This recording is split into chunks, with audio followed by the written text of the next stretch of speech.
Baik, Assalamualaikum warahmatullahi wabarakatuh. Nama saya Ahmad Nasrullah. Di sini saya akan menjelaskan bagaimana penyelesaian persamaan linier dengan metode simplex. Metode simplex ini adalah algoritma yang digunakan untuk memecahkan masalah dalam program linier. Metode ini digunakan untuk menyelesaikan masalah dengan variabel lebih dari 2. Baik, kita lanjut ke contoh soal ya. Dalam satu kolam, setiap waktu itu diisi dengan 2 jenis ikan, yaitu ikan T dan M. Rata-rata berat ikan T sama dengan 2 kg, sedangkan M rata-rata beratnya 1 kg. Untuk kedua jenis ikan ini, tersedia 2 jenis makanan, A dan B. Ikan T rata-rata tiap hari butuh 1 unit A dan 3 unit B. Ikan M membutuhkan 2 unit A dan unit B.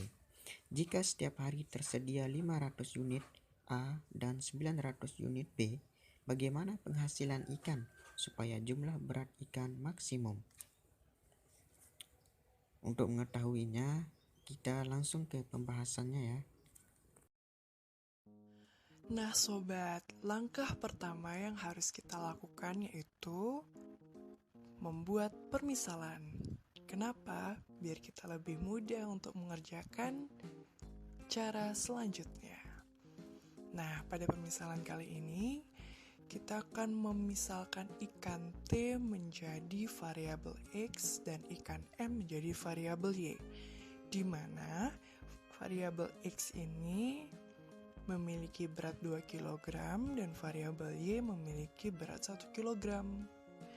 Dan variabel X membutuhkan 1 unit A dan 3 unit B, sedangkan variabel Y membutuhkan 2 unit A dan 1 unit B. Kemudian kita lanjut ke fungsi tujuan.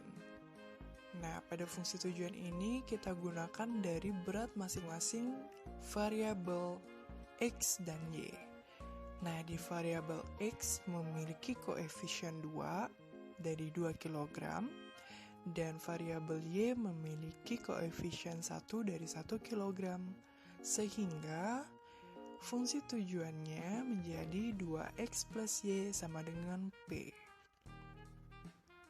Eits, tapi belum selesai sobat, kita harus mengubahnya terlebih dahulu menjadi P min 2X min Y sama dengan 0. Nah, fungsi tujuan sudah selesai. Kita lanjut ke fungsi kendala.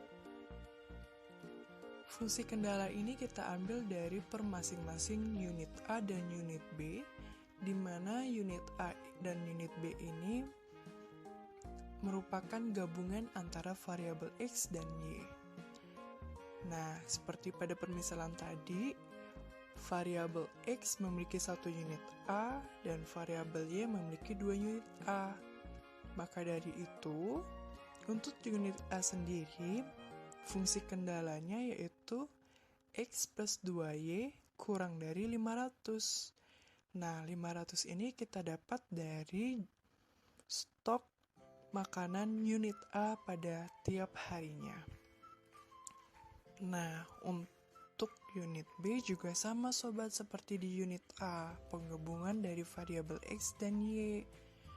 Nah, di unit B memiliki 3X dan 1Y, sehingga menjadi 3X plus Y kurang dari 900. Yeay, paham kan sampai situ? Eits, tapi belum selesai juga sobat. Mari kita harus ubah dulu dengan menambahkan variabel pembantu. Nah, X plus 2Y kurang dari 500 diubah menjadi X plus 2Y plus R. R di sini merupakan variabel pembantu yang memiliki tujuan untuk memudahkan kita dalam mengerjakan soal untuk memecahkan permasalahan. Kemudian, tanda kurang dari diubah menjadi sama dengan, sehingga fungsi kendala barunya yaitu X plus 2Y plus R sama dengan 500. Begitu pula dengan fungsi kendala yang kedua yaitu menjadi 3X plus Y plus S sama dengan 900. Nah, sobat, fungsi tujuan sudah, fungsi kendala sudah, permisalan sudah. Sekarang kita lanjut ke tabel aja yuk. Nah, pada tabel ini tersedia kolom variabel dasar, kolom P, kolom X, kolom Y, kolom R, kolom S, dan kolom NK atau nilai kanan. Nilai kanan ini kita dapat dari fungsi-fungsi yang sudah kita buat tadi di bagian angka yang paling kanan sesudah sama dengan. Nah, sekarang kita tinggal masukin deh angka-angka di fungsi tujuan dan fungsi kendala pada tabel tersebut.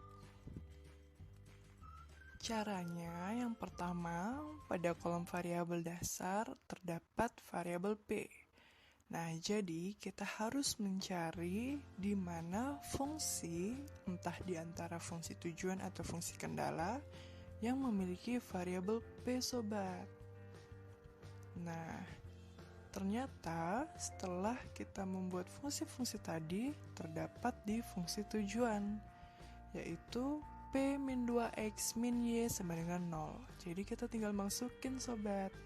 P sama dengan 1, X sama dengan min 2, Y sama dengan min 1, R, S, dan NK sama dengan 0. Kenapa? Karena tidak ada variabel R dan S pada fungsi tujuan, dan pada fungsi tujuan pula tidak memiliki nilai kanan. Memiliki nilai kanan, tetapi nilai kanannya adalah 0. Kemudian untuk variabel dasar R dan S juga sama seperti variabel dasar P. Kita ambil dari fungsi kendala. Nah, fungsi kendala yang pertama, yaitu X plus 2Y plus R sama dengan 500. Kita masukin nih, sobat. Nah, karena tidak ada variabel P, maka kita tulis 0 di kolom P, namun di bagian baris R. P sama dengan 0, X sama dengan 1, Y sama dengan 2, R sama dengan 1, S sama dengan 0, dan NK sama dengan 500. Kemudian untuk yang S, P sama dengan 0, X sama dengan 3, Y sama dengan 1, R sama dengan 0, S sama dengan 1, dan NK sama dengan 900. Nah, kolom tabel sudah terisi dengan angka. Selanjutnya, kita harus menentukan kolom kunci. Langkahnya yaitu kita harus lihat nih angka pada tabel yang mana yang memiliki nilai negatif terbesar. Ternyata ada di kolom X, yaitu yang terdapat negatif terbesar, yaitu min 2 di antara kolom-kolom yang lain, sobat. Nah, karena min 2 terdapat di kolom X, maka kolom kuncinya yaitu kolom X. Kemudian menentukan baris kunci. Caranya, nilai kanan dibagi kolom kunci, sehingga pada variabel dasar P, R, dan S menjadi P sama dengan 0 dibagi min 2 sama dengan 0, R sama dengan 500 dibagi 1 sama dengan 500, S sama dengan 900 dibagi 3 sama dengan 300. Hasilnya kita sudah dapat. Nah, sekarang kita lihat nih, sobat, mana yang memiliki nilai positif terkecil. Yaps, benar, di bagian variabel dasar S, yaitu 300. Alias, kalau kita melihat di kolom kunci, angkanya yaitu 3. Nah, selanjutnya kita menentukan angka kunci, sobat. Sekarang kita fokus pada kolom kunci. Lalu cari baris kunci dengan nilai positif terkecil, yaitu 3. Kemudian karena angka kunci ada di kolom X, maka variabel dasar S diganti dengan X beserta baris angka di R dibagi dengan angka kunci, yaitu dibagi 3. Nah, beginilah hasilnya, sobat, sudah terdapat pada tabel. Terlihat kan perbedaannya antara tabel 1 dengan tabel yang baru kita buat? Nah, kita sudah menemukan nilai baris baru pertama, yaitu pada variabel dasar X. Selanjutnya, kita menentukan nilai baris yang baru pada variabel dasar P dan R. Caranya, baris lama dikurangi angka kolom kunci dikali baris kunci yang baru. Nah, kita carinya satu-satu dulu ya sobat. Yang pertama kita cari variabel dasar P dulu, baru mencari variabel dasar R. Jadinya seperti ini. Nah, setelah kita menemukan nilai baris baru, sekarang kita masukkan nilai tersebut kepada tabel. Jadinya seperti ini. Nah, setelah dilihat lagi, ternyata pada baris P masih memiliki nilai negatif, sobat. Jadi, kita harus menghilangkan nilai negatif tersebut. Bagaimana caranya? Sama seperti di awal tadi. Nah, jadinya seperti ini.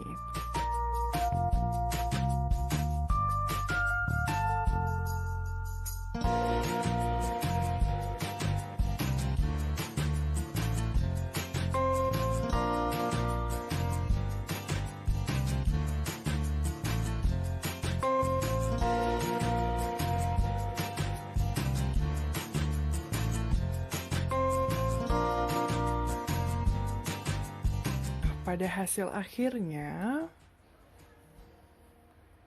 tidak ditemukan nilai negatif pada variabel dasar P, sobat.